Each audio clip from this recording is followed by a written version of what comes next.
কৃষ্ণনগর রাজ্যের সকলেই একসাথে মিলেমিশে বাস করত। কৃষ্ণনগর রাজ্য ছিল দেখতে খুবই সুন্দর। চারপাশে পাখিরা মনে সুখে গান গাইতো আর ফুলেরা সুবাস দিত।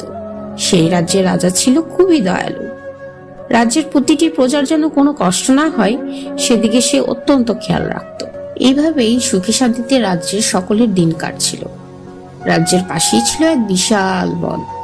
সেই বন পেরিয়ে লোকজনকে রাজ্য থেকে বাইরে ব্যবসা করতে যেতে হতো, আর সেই বন পার হয়ে রাজ্যে ফেরত আসতে হতো।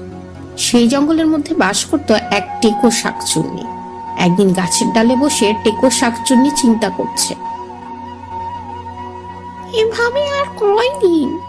শাকচুন্নি রাজ্যে আমি সবচেয়ে কুৎসিত শাকচুন্নি। যদি আমার মাথা টেকো না হতো তাহলে আমাকে আমার বাকি সখীরা এভাবে টেকো টেকো বলে মজা নিত না। কি করলে আমার মাথার চুল ফিরবে কিছুই বুঝতে পারছি না। এভাবেই টেকো শাকচুন্নি তার মাথায় চুল না থাকার জন্য খুব চিন্তা করত। একদিন টেকো শাকচুন্নি চিন্তা করে সেই রাজ্যের সবচেয়ে বড় জাদুকরের কাছে যাবে, যেন সে তার মাথার চুল আবার ফেরত পায় এবং সে শাকচুন্নি সমাজে একটা ভালো মর্যাদা পায়। এজন্য টেকো শাকচুন্নি সেই জাদুকরের কাছে যায়। জাদুকর টেকো শাকচুন্নিকে দেখে বলে, তা কি মনে করে আমার গুহাতে এলে টেকো শাকচুন্নি? দেখো, আমি খুব ভালো করেই জানি এই রাজ্যের সবচেয়ে বেশি ভালো জাদু তুমিই জানো। তুমি আমাকে বলো, আমি কি করলে আমার মাথার এই টাকটা ঢেকে যাবে? আমি আবার চুল ফিরে পেতে চাই। টেকো শাকচুন্নির এমন কথা শুনে জাদুকর হাসতে থাকে। সে কি গো, তুমি মরে ভূত হয়ে গেছো? এখন তোমার মাথার চুল থাকুক আর না থাকুক তাতে কি আসে যায়? কি বলছো তুমি? আমাদেরও একটা সমাজ আছে, সবাই আমাকে টেকো বলে ডাকে। আমার একদমই ভালো লাগে না। তুমি বলো, তুমি যদি আমাকে সাহায্য করো আমি তোমাকে অনেকগুলো স্বর্ণমুদ্রা দিতে পারবো। তুমি তো জানো আমার কাছে স্বর্ণমুদ্রার কোনো অভাব নেই। জাদুকর শুনে এই কথা খুব খুশি হয়। ঠিক আছে, চিন্তা করো না, আমি আজ রাতে বিভিন্ন ধরনের জাদু করে দেখব কিভাবে তোমার এই টেকো মাথা ঠিক করা যায়।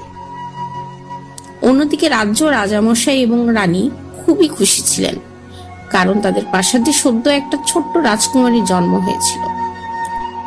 দেখেছো, আমাদের রাজকুমারী দেখতে কি সুন্দর, তার চুলগুলো ভারী সুন্দর, সোনালী রঙের হয়েছে। তুমি আমাদের রাজ্যের সকল মনীষীদের এবং পরিরাজ্যের সকল পরীদের দাওয়াত করো। আমি চাই আমার মেয়ের জন্ম উপলক্ষে একটা বড় আয়োজন করতে। ঠিক আছে, চিন্তা করো না, আমি 2-1 দিনের মধ্যেই পরিরাজ্যে খবর পাঠানোর ব্যবস্থা করছি। এই পূর্ণিমাতে সকল পরী এবং মহিষীরা আমাদের মেয়েদের আশীর্বাদ দিয়ে যাবেন, যেন আমাদের রাজকন্যা রূপে গুণে সর্বগুণে সম্পন্ন হয়। এভাবেই রাজা তার প্রথম সন্তান রাজকন্যার জন্মের খুশিতে একটা বিরাট আয়োজনের ব্যবস্থা করতে থাকে। একদিন পর টেকো শাকচুন্নি আবারও সেই জাদুকরের গুহায় যায়। জাদুকর শাকচুন্নিকে দেখে বলে, আমি সারা রাত ধরে অনেক চিন্তা ভাবনা করে অনেক জাদু করেছি, কিন্তু কোনো জাদুতেই তোমার চুল ফেরানো সম্ভব নয়, কারণ তুমি জীবিত মানুষ নও, তুমি একজন টেকো শাকচুন্নি। এই কথা শুনে টেকো শাকচুন্নি কিছুটা মন খারাপ করে এবং সে বলে, তুমি বলছো আমার মাথায় চুল ফিরবে না? তাহলে তুমি কিসের জাদুকর হলে? তবে এখন একটা উপায় আছে। আমাদের রাজ্যে যে রাজকুমারী আছে সে হচ্ছে খুবই ক্ষমতা সম্পন্ন একজন মেয়ে। তুমি যদি তার মাথার চুল নিয়ে তোমার মাথায় লাগাতে পারো তাহলেই তোমার চুল ফিরে আসবে। এই কথা শুনে টেকো শাকচুন্নি খুব খুশি হয়। এই তো খুব ভালো কথা, আমি এক্ষুনি গিয়ে রাজকন্যার মাথা থেকে সব চুল নিয়ে নিচ্ছি। না, এখন তুমি রাজকন্যার মাথার চুল নিয়ে এলে কোনো লাভই হবে না। তুমি অপেক্ষা করো, এই পূর্ণিমার রাতে সকল জাদুকর ও সকল মহিষী পরী আসবে রাজকন্যাকে আশীর্বাদ করতে। তাকে আশীর্বাদ করার পর তার চুল আরো শক্তিশালী হয়ে যাবে, আর সেই চুল শক্তিশালী লাভ করবে। এরপর তুমি যদি তার চুল নিয়ে আসতে পারো তাহলে তুমি সব সময়ের জন্য তোমার চুল পেয়ে যাবে। এই কথা শুনে টেকো শাকচুন্নি বলে, ঠিক আছে, তোমার কথা আমার ভালো লেগেছে।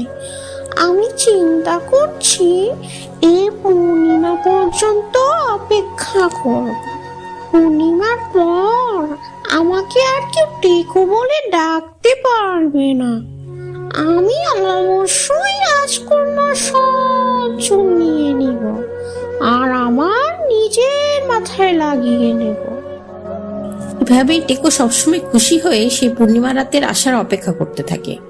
অবশেষে সেই পূর্ণিমা রাত চলে আসে।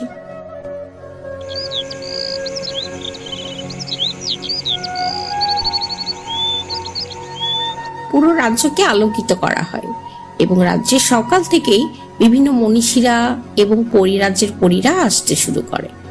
রাজা এবং রানী মহা খুশি তাদের মেয়েদের এই জন্মের উৎসব নিয়ে। রাজামশাই, আপনি আমার কথা রেখেছেন। আমি যেভাবে বলেছিলাম ঠিক সেভাবে আমার মেয়ের জন্মের উৎসব উদযাপন হচ্ছে। আমি খুবই খুশি। এখন পরীরা আমার মেয়েকে কি উপহার দিবে আমি সেই অপেক্ষায় আছি। তুমি চিন্তা করো না, আমাদের মেয়ে যেন ভালো হয় সেদিকে খেয়াল রেখেই পরীরা আশীর্বাদ করবে।